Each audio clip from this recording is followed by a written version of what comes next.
Bonjour à tous, nous nous retrouvons aujourd'hui pour parler d'atmosphère encore une fois, et plus spécifiquement de changement climatique.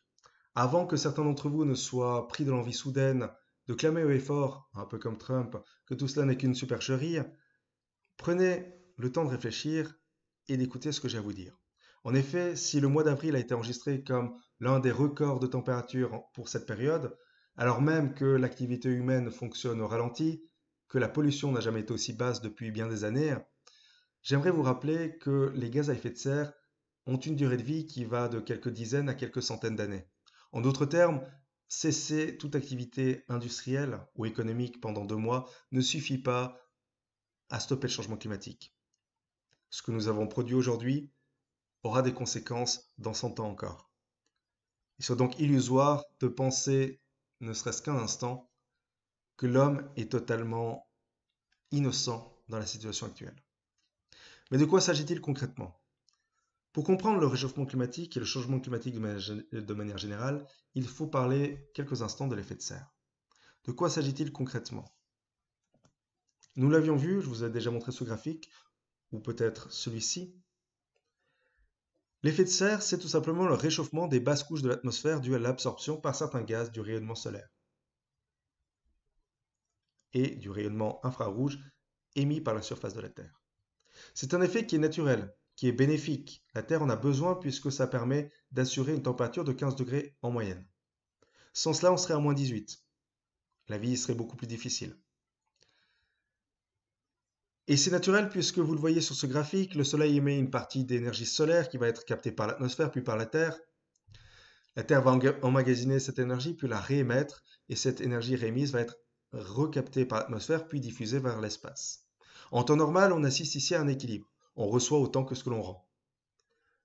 Malheureusement, avec l'activité humaine et la production notamment de gaz à effet de serre, on introduit un déséquilibre. En effet, on empêche une partie du rayonnement vers l'espace et on conserve la chaleur à l'intérieur de l'atmosphère, ce qui va entraîner progressivement un réchauffement. Avant d'entrer dans les détails des causes, j'aimerais attirer votre attention sur le fait qu'il s'agit ici d'un réchauffement climatique global. On parle d'un phénomène qui touche le monde entier.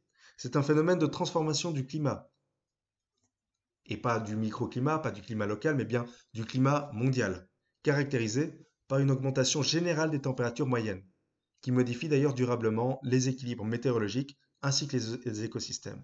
Ça signifie moins de précipitations dans certains espaces, plus dans d'autres, plus d'inondations, plus de glissements de terrain, plus d'événements extrêmes.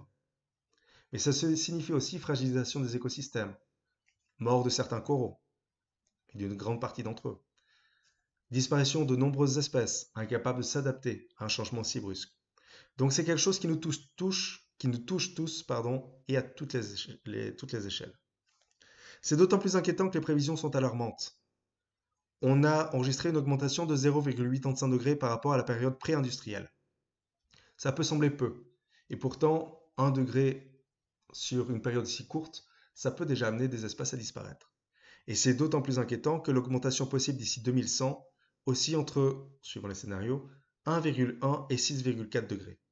Et croire aujourd'hui que l'on pourrait se contenter de 1,1 degré paraît très illusoire. Tout cela s'établit sur les rapports du GIEC, le GIEC étant le groupe d'experts intergouvernemental sur l'évolution du climat, qui œuvre depuis 1988 et publie régulièrement de nouveaux rapports, destinés à tout le monde, mais principalement aux décideurs, pour essayer de trouver des solutions et faire face à cette situation. Quelle est-elle justement cette situation? Vous avez ici les différents scénarios observés. Si l'on était resté constant par rapport aux émissions de l'année 2000, vous voyez que la température finalement aurait assez peu augmenté. Mais chaque année, le GIEC formule de nouveaux scénarios, propose une nouvelle vision de ce phénomène, une nouvelle compréhension de ce phénomène, et il apparaît de plus en plus que la température va augmenter de manière considérable, suivant les scénarios bien évidemment. Avec un ralentissement, on peut espérer réduire au maximum les conséquences, même si elles sont inévitables. Sans rien faire, nous courons droit à la catastrophe. Et c'est ce dont témoignent ces graphiques, et notamment la partie de droite où vous voyez avec l'augmentation des températures. Pour la période 2020-2029, on enregistrera déjà une augmentation, c'est certain. Mais ce qui est inquiétant, c'est qu'à la fin du siècle, cette augmentation pourrait être dramatique. Et plus pour certaines régions que pour d'autres, à l'image des régions des latitudes élevées, notamment du pôle Nord, où les glaces pourraient être amenées à diminuer de plus en plus régulièrement, jusqu'à totalement disparaître chaque temps de temps. Et cela, notamment lié au réchauffement climatique. Vous le voyez ici, en termes de conséquences, la température moyenne va augmenter. Nous l'avons vu précédemment. Mais de la même manière, les précipitations vont changer. Certaines régions vont recevoir beaucoup plus de précipitations qu'avant, entraînant de ce fait beaucoup plus d'inondations. Et pour des populations qui sont souvent très fragilisées par ces inondations, la situation pourrait encore se compliquer. Mais à l'inverse, ça entraînera également beaucoup plus de sécheresse, beaucoup plus d'aridité dans certains espaces. La Méditerranée, par exemple, l'Afrique du Nord notamment, avec une désertification de plus en plus importante et des régions qui déjà connaissaient très peu d'eau, encore fragilisées par ce nouveau déséquilibre. Enfin, en termes du niveau de la mer, des situations problématiques peuvent également apparaître. Vous le voyez, pour certaines régions, plus d'1 mètre d'élévation, c'est alarmant parce qu'aujourd'hui, la majorité de la population mondiale se concentre dans des espaces à proximité des océans, à proximité des mers, souvent à 1 mètre ou moins du niveau de la mer. Et donc, c'est ces populations-là qui vont être les plus touchées. Populations qui, jusqu'à aujourd'hui, sont considérées comme les plus vulnérables et les plus pauvres, donc les moins à même de faire face à cette situation. On distingue cependant deux types de causes qui permettent de comprendre ce réchauffement. Les premières sont les causes naturelles. Elles sont nombreuses, comme vous pouvez le voir. Elles sont liées à l'activité solaire. Le soleil émet plus ou moins de rayonnement à certaines périodes, et plus ou moins proche de notre planète à certaines périodes. L'orbite terrestre varie, et donc on peut tout à fait avoir des périodes glaciaires, comme ça a été le cas durant le Moyen-Âge, et des périodes beaucoup plus chaudes. L'activité volcanique et l'impact des météorites a un impact, puisque avec une éruption, c'est de la matière qui va être projetée dans l'atmosphère, qui va obscurcir le ciel, et donc qui va piéger une partie de la chaleur et l'empêcher d'être émise vers l'espace. La rotation de la Terre, l'inclinaison notamment de la Terre et la variation de l'angle d'incidence a un impact, bien évidemment, exposant plus ou moins les pôles au rayonnement solaire. La position des continents, continent unique à l'image de la Pangée, continent fragmenté à l'image de ce que l'on a aujourd'hui, a un impact, puisque vous le savez, les continents se réchauffent plus vite et diffusent également la chaleur beaucoup plus rapidement. La circulation atmosphérique, brassage atmosphérique, transport des gaz à effet de serre notamment, mais aussi mouvement des masses d'air, tout cela a un impact. Courant marin également, grandement menacé aujourd'hui avec la fonte des glaces et de la banquise, puisque ces courants marins assurent la diffusion de la chaleur océanique au niveau des côtes, par exemple, permettant aux régions de la Scandinavie d'être, entre guillemets, baignées par des eaux un peu plus chaudes et donc de voir leur glace fondre durant certaines périodes de l'année. Enfin, un mécanisme de rétroaction engendré par l'homme, mais c'est là tout le risque, se profilant vers une autogénération particulièrement inquiétante. On parle ici de cercle vicieux. C'est ce que vous voyez sur ce graphique. Puisque l'augmentation des températures va entraîner la fonte de la couverture neigeuse. Qui dit moins de neige dit moins d'albédo. En d'autres termes, le sol va absorber plus de chaleur. S'il absorbe plus de chaleur, les températures augmentent. Et si les températures augmentent, la neige fond. Vous voyez un cercle qui se poursuit inlassablement et qui finit par s'auto-entretenir. C'est ça qui est inquiétant, c'est que le processus en cours peut arriver à un niveau où il va s'autogénérer et où on ne pourra plus faire grand-chose pour freiner le réchauffement. D'autant plus que la couverture neigeuse n'est pas la seule impactée par l'augmentation des températures. Qui dit augmentation des températures dit aussi augmentation de l'évaporation. Qui dit plus d'évaporation dit plus de nuages. Or, plus de nuages, c'est plus d'absorption du rayonnement solaire par l'atmosphère. Et donc, c'est une augmentation des températures. Cependant, ces causes naturelles ne sont pas les seules, et ne sont de loin pas les plus importantes.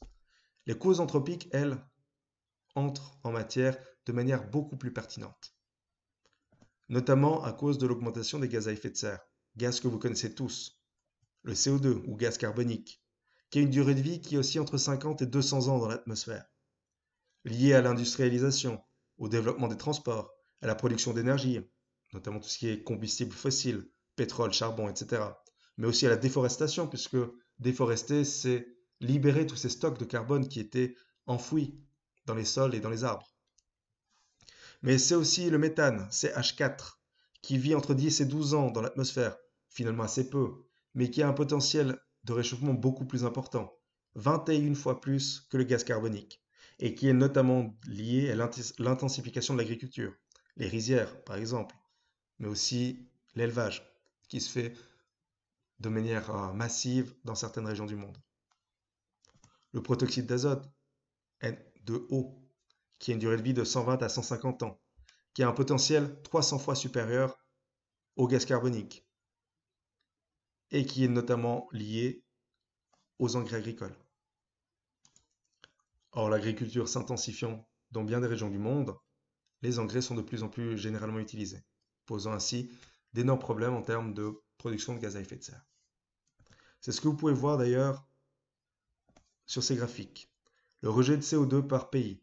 Vous voyez que certaines régions du monde sont particulièrement concernées, à l'image de la Chine et des États-Unis, mais l'Europe n'est pas en reste, et nous n'avons pas à pointer du doigt les autres, sachant que nous sommes nous aussi concernés par ce genre de problème.